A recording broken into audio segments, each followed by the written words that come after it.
Հարգելի հայրենակիցներ, դիտարկենք Իրանի շուրջ ծավալվող էսկալացիան, պատերազմական գործողությունները, դիտարկենք 3 սցենար, մեր եղելությունը Հարավային Կովկասում և Մերձավոր Ասիայում իրադարձությունների շուրջ, բայց մինչև այդ ամենը անդրադառնալը, եկեք այդ ռուսական ազդեցության պրոպագանդայից ելնենք, որտեղ մեր մոտ ամեն ինչ է Իրանի, Թուրքիայի,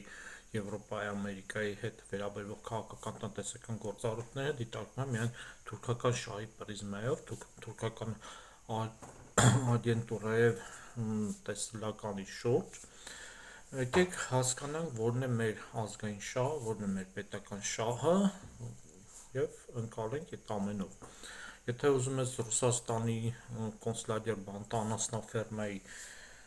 տակ մնաս, որը որ 1828 թվականից հետո իրականությունն է, ապա մնա Ռոբերտ Քոչարյանի, Տաշիր Սամոյի դրա այդ ճամբարի ազդեցության ներքո, եթե ուզում ես համ գործառույթի շուրջ մնաս, մնա Նիկոլ Փաշինյան, Սերժ Սարգսյան, Լևոն Տեր-Պետրոսյան այդ խմբավորման և դրա արբանյակների պրոպագանդայի ազդեցության շուրջ, բայց եկեք ռուսական այդ հայացքով, ռուսական շահից, ռուսական դոկտրիններից Հայաստանի մեր վերաբերմունքը մեր շուրջ իրականացվող այդ աշխարհաքաղաքական իրողություններից եկեք դուրս գանք, դիտարկենք, որն է մեր ազգային շահը, որը մեր պետական շահը։ Այդ ամենը փորձեմ ներկայացնեմ գլոբուսով, որոշ չափով կօգնի։ Առաջինը ազգային դոկտրինան ու շահն է, ձևավորում պետության մոդելը, տնտեսության մոդել, կրթություն, բանակ, մշակույթ և նույնիսկ կրոնն ու ընտանիքը ազգային դոկտրինայի շուրջ է ձևավորում, որն է մեր ազգային դոկտրինան, ռուսկի միրն ու բոլշևիզմի տենց այդ վաշխառոյա բոլշևիկյան կոնցլագերական ինչ-որ բան է իրականություն դառել 91 թվականի ծեսկում և մենք պետք է ձերբազատվենք դրանով, դրանից մեզ առաջնահերթությունը ազգային դոկտրինա ձևավորելն է և ազգային դոկտրինա ձևավորումը բազիսային սկզբունքների հիման վրա ապահովության, զարգացման, պերսպեկտիվա զարգացման ունենալու, բարեկեցության ու մնայուն արժեքների,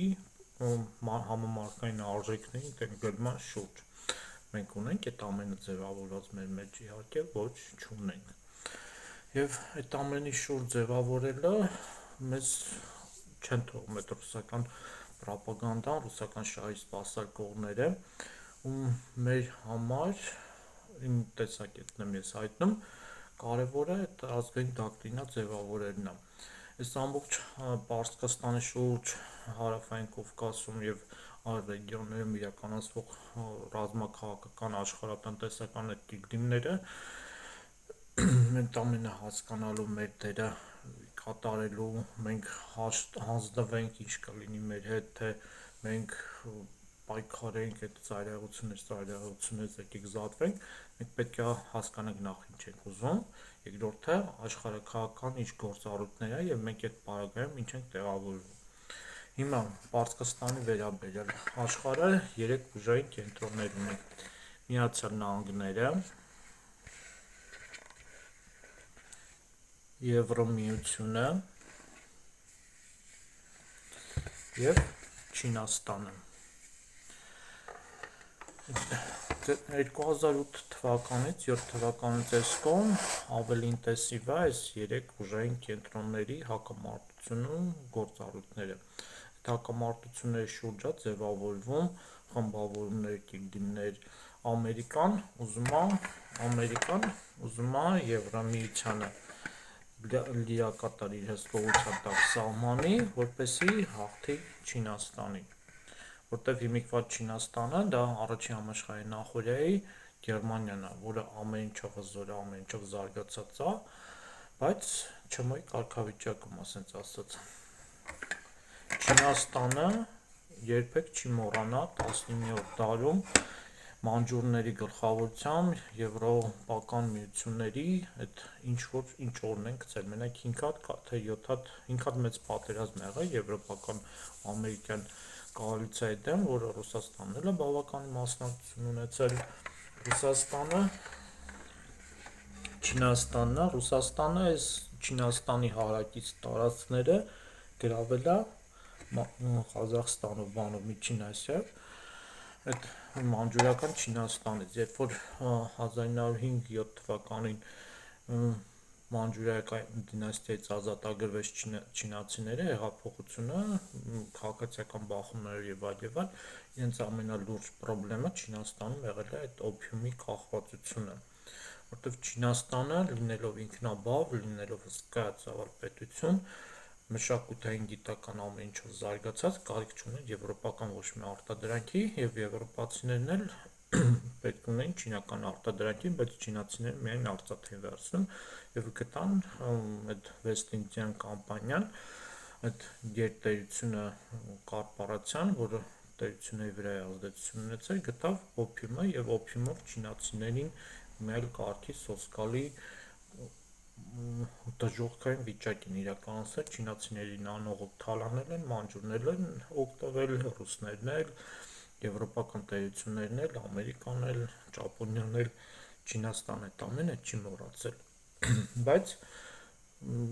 ռեֆորմներ, գործընթացներ, այդ Մաո Ցեդունի 70 Մաո Ցեդունի մահից հետո 71-76 թվականի Ամերիկայի Եվրոպայի ինտեգրման գործառույթը իրենք ոտքի կայնան հրաժարված բոլշևիզմի հետ Կրեմլի ազդեցությունից եւ ոտքի կայնան, բայց միևնույն է հիշողությունը իրենց մեջ կար եւ այդ իրենք չինացիները ուզում են վրեժխնդիր ունեն եւ մինչեւ 2030-32 թվականը Ամերիկան Չինաստանը լուրջ բախումներ են ունենալու բացի այդ մարտական գործողությունների եւ այս ամբողջ հիմիկվայս գործընթացները 2007 թվականի ճգնաժամը եւ առաջացած այդ գործառույթներն են առաջացել 2007 թվականի ճգնաժամը եւ երրորդ համաշխարհայինը կարելի ասել սկսվել է 2007-8 թվականից եւ այս ամբողջ գործընթացները նրանում կանոն որ Ամերիկան հնարավորինս շատ իր շուրջ կոալիցիա հավաքի, Բրազիլիան, Արգենտինան լուրջ դերակատարներ ունեն, լուրջ դերակատարություն ունի Հնդկաստանը, Ճապոնիան, Չինաստանի կողը, Հարավային Կորեան, որ տնտեսապես արդյունաբերական զարգացած տերություն է, այդ ամենը կոալիցիաների շուրջ է եւ կոալիցիաները կամ պետք է հավաքվի Եվրոպայի շուրջ, որը Եվրոպան առանձնապես հակված չէ Չինաստանի դեմ թշնամանքի, բայց հակված է չինացիների այդ ամբիցիաներն ու մկրտումները թույլատնելու, իսկ Ամերիկան հակված է այդ ամենը Չինաստանին հիմնականում կործանելու եւ Եվրամիություն ամբիցիաները կործանելու համար ու իր ճամբարը վերջնական ներառելու համար մի քիչ շեղվելով թեմայով ասեմ, որ Միացյալ Նահանգները դա Եվրամիության, ասած ֆիլիալն է, որը այնքան ազորացել, որ իր մայր հայրենիքին ազդեցության տակ է պահում, իր ենթակայության տակ է ուզում ներառել, լուրջ գործոն է նաև Ավստրալիան եւ Պարսկաստանից բախումը նաև այդ գործընթացի մեջ է։ Այդ գործընթացի մեջ էր ուկրաինական բախումը, որը ռուսների լկտիաբար ու անգլագետ 3 օրում մի շաբաթում Կիևը գրավելու այդ նարատիվի շուրջ բախումների մեջ ընկան, պատերազմ սկսեցին եւ արդեն 1.5 միլիոն ռուս տղամարդիկ են զոհվել, շարքից ելել, վիրավոր ու զոհերի թիվը 1.5 միլիոն է դարել եւ եթե Ուկրաինայի այդ ազգի, որը նույն սլավոն ռուս ազգն է, ռուսն ու ուկրաինացին, նույն սլավոն ազգի տարբեր ցեղային միավորումներն են բախումների չլիներ, ապա այդ ամենը լուրջ Ռուսաստանը լուրջ գործոն կմնար Չինաստանի արբիտրան մնալու համար, բայց մի քիչ իր կայսերական չինական Ռուսաստանի կայսերական ամբիցիաները թույլ չտվին այդ ամենը իրականացնեն։ Հիմա ուկրաինական ճակատը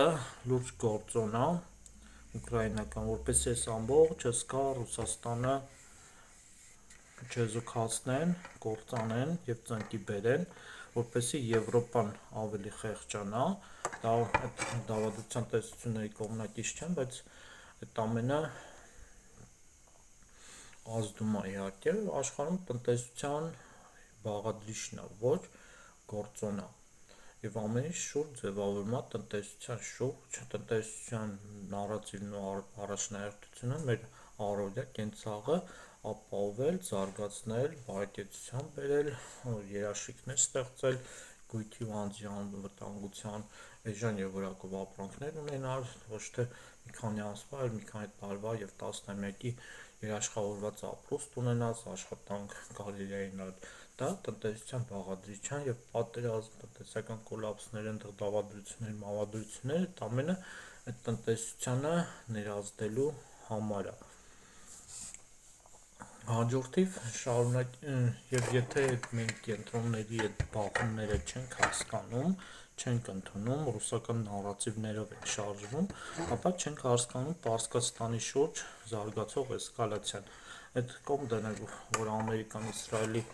ոտի տակ այդպես բան չկա, ամերիկան-իսրայելական հրեական լոբինգը մեծ է, բայց այդ Ամերիկայի հրեաները ավելի վերան թշնամի են սիոնիստական Իսրայելին, քան թե Իսրայելի շուրջի այդ արաբական երկրները։ Տենց ամեն ինչ միանշանակ չի, ամեն ինչ տենց ծայրահեղություններով չի, կան շահեր ու դոկտրինաներ, որոնք մենք պետք է ընկալվենք։ Եվ հիմա այս Եվրոմիության, Չինաստանի, Միացյալ Նահանգների այս գիլդիմների շուրջ, որն է մեր տեղը, որն է մեր դիրքորոշումը, որն է մեր շահն ու մկրտումը։ Մենք պետք է նորից եմ կրկնում առաջնորդվենք մեր ապահովության, զարգացման, բարեկեցության նարատիվով եւ թարգենք այդ ռուսական շահերն ու սպասարկումների նվիրյալներին ամբողջ հայազգը ռուսի Կրեմլի ոտի տակ մատաղ անելով ու ռուսական շահով ու Պարսկաստանի, Թուրքիայի, Եվրոմիության, Ամերիկայի ու աշխարհի տեսլականների շուրջ մեր հայեցակարգը ձևավորենք, որն է մեր շահը։ Միանշանակ ռուսից պետք է ազատագրվենք ու հաջող գործընթացա ընտրությունները, բայց ռուսից ազատագրվելուց հետո ռուսը նենց լավ նենց մխրճվել է մեր տնտեսության կյանքի մեջ, ազատագրվելուց հետո, ազատագրվելու ժամանակ մենք պետք է ձևավորենք մեր ազգային դոկտրինար շահը եւ ինչ այս աշխարհի խաչմերուկի գործընթացների մեջ ինչ տեղ ունենք մենք։ Նախաբանը մի քիչ շատ է, բայց դի պետք է, որպեսզի հասկանանք էլ այդ ամեն ինչը։ Եվ նրան կայանում է նրանով, որ Ամերիկան, Եվրոմիությունը, Չինաստան բախումներին մենք ճիշտ այդ առաջին երկրորդ համաշխարհային նման տոտալ մասսայական պատերազմ